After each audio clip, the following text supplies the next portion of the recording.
A lot of times people ask, what does it take to become hired in information security? There are a few things that, possibly you don't want to do when looking for a career in information security. People aren't necessarily looking for the best skill set. They are really looking for someone who really fits in with their team. So bear that in mind. One of my favourite things about a CV is I start at the back and go through people's favourite interests and hobbies because that's normally quite telling. And a lot of people put down reading or reading. So tell me, what's a good book you've read lately?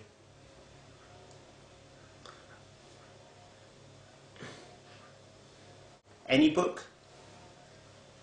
Also, try to check your CV for punctuation, grammar, vocabulary, that sort of thing that, if you are a good reader or regular reader, you might pick up on some of these things.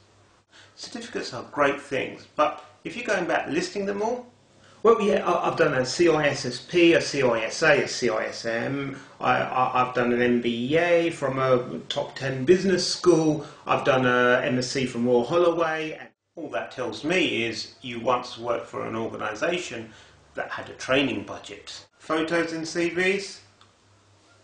Now, it's extremely likely, no matter what the ethics are behind it or the legality, that a future employer would want to Google you. So they might look at you, try and find you on Facebook, try and see what sort of things you're saying on Twitter. So just be conscious of that. And if there is something untoward on it, just make sure you have a really good excuse. No, that's not me. That's my twin brother. Yes, he looks just like me, but he's just nothing like me at all. I mean, I'm not nothing like him. No. That's not me. Late for an interview? Have a really good excuse for that. A guy died on the tube, and I had to bring him back to life. I do that. If you're doing a telephone interview, not to do it in a noisy place. If you're talking for 20 minutes and there's no response from the other end, chances are no one's paying attention. And I was issuing these tokens and then there's cryptography going on. People are really looking for people who they like to work with.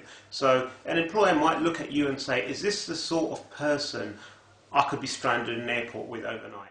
I'm actually warmer than a blanket. I can give you a big hug and yeah, it's more comfortable than a blanket.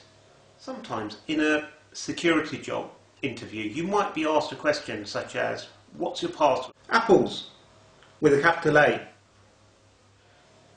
Sometimes I mix it up. It's A, P, P, and then the L is a 1, and that really confuses people. Well, I think that makes it really strong. If you can't stand the social engineering pressure of divulging your password for a security interview, then maybe information security isn't the career for you. You might get asked a question such as, have you ever engaged in any illegal hacking activity? Well, I mean, define hacking. It's a loose term. I mean, who hasn't dabbled in a bit of war game type activity every now and then? The answer is no. It was for an orphanage.